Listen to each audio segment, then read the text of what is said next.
people have a very limited perception of what they can shop Black owned. There's so many different kinds of Black owned that people are probably subconsciously discounting or not thinking about. Okay, I'm buying all black, dropping all stacks. BUIBLACK in all caps, out the traps to get the riches. Is that a rapping cake?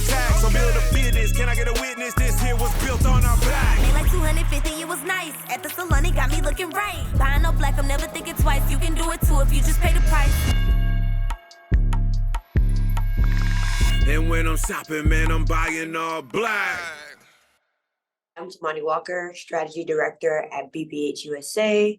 My role in this project was to continue the existing strategy and make it amazing for year 3 of Black on Friday. Black on Friday every day is a part of a larger campaign idea about Black-owned businesses on Black Friday. It started back in 2020. We were starting to think about Black-owned businesses were just disproportionately closing compared to white businesses. And as a result, we wanted to help bring attention to the Black-owned businesses that were remaining and garner support. And we felt that partnering with Google was the best way to do it. Year 1 was just 2 businesses that we just elevated with the amplifier of Google. Year 2, we featured even more businesses, so over 100 different products and 50 businesses. And year 3, the same thing. But instead of just making it important to support Black-owned businesses on Black Friday, we thought about what would it be like to encourage people that they could shop Black-owned every day. Black on Friday every day was born from this idea that people have a very limited perception of what they can shop Black owned. They usually kind of put them into 2 categories, beauty or apparel. And we wanted to use the music video format, that choose your own adventure, to demonstrate all these different things can be Black owned. You could go to a smoothie bar, you could go to Pilates studio. Like, there's so many different kinds of Black owned that people are probably subconsciously discounting or not thinking about. People treat Black owned businesses like charity.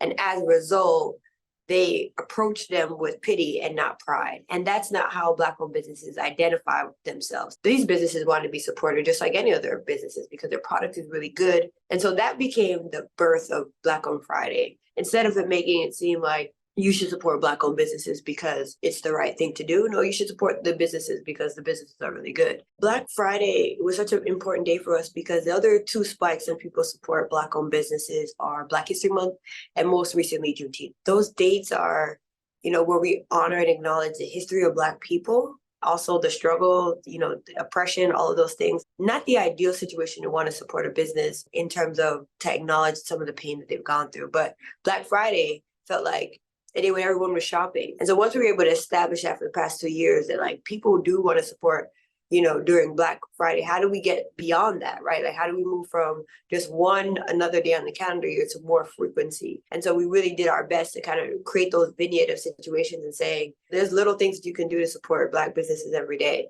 that will be satisfying and rewarding to those businesses, but also satisfying and rewarding to you because they just make incredible products. Historically, music videos have always been a right playground for product placement. But likely those businesses are big brands that can afford that budget. But these smaller brands, while they would love that reach and that sense of organic placement, we can't afford that. And so we love the music video concept because it's entertainment, but it's also reimagining the world of product placement to support smaller brands. When we start to think about artists for Black on Friday, we go through a serious vetting process because you have to have the right person, someone who understands the importance of Black-owned businesses. And for us, that choice was very clear. Ludacris was the right choice for us. One, because he has his own Black-owned business. He has a lot of different Black-owned products. He is invested in Gracie's Corner, a lot of Black-owned messaging as well. So we knew that he was the right partner, this, that, and other. But we also want to make sure that we're having that mix of gender parity as well. And we felt that Flo Milli was just the right accent. She's fun. She's upbeat. She also supports Black-owned businesses when she's on tour with her outfits. So even though she wasn't a business owner, she was a supporter of Black-owned businesses. And together, they just kind of made a right combo. Both their lyricism and their wordplay made the spot enticing and fun, but that they had a deep-rooted passion in Black-owned businesses was really paramount.